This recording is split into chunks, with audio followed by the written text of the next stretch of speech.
ഞായറാഴ്ച വെള്ളം കുടിക്കാൻ പറ്റൂലേ? ഞാനും എൻ്റെ ഈ പ്രായത്തിലൊക്കെ ഇങ്ങനെ തന്നെ ആയിരുന്നു. എന്റെ പൊന്നു കാക്ക, എനിക്ക് ഇപ്പോഴാണ് ദാഹിച്ചത്. ഇനി പേരേക്ക് പോകാനൊന്നും നേരല്ല. അതൊന്നും കുഴപ്പമില്ല, സൺഡേ ഹോളിഡേ അല്ലേ. അതെന്താ ഞായറാഴ്ച തണുത്ത വെള്ളം വാങ്ങാൻ പറ്റില്ലേ? അതെന്താ, എൻ്റെ വീട്ടിൽ വെള്ളല്ലേ? ഇയാളൊരു ശല്യായാലോ. എനിക്ക് ഇവിടുന്ന് ദാഹിച്ചു, അതുകൊണ്ട് ഞാൻ ഇവിടുന്ന് കുടിക്കണു. ഇതാ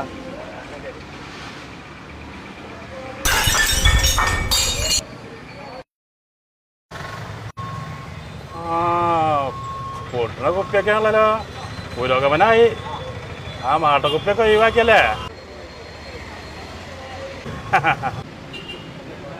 ചെങ്ങായി ഞായറാഴ്ച ആയിട്ട് ഇങ്ങനത്തെ ഒരു പരിപാടിക്ക് ഇറങ്ങുമ്പോൾ അതൊക്കെ 100 പേരെ ഷെഡ്യൂളും വാങ്ങിട്ടൂടെ?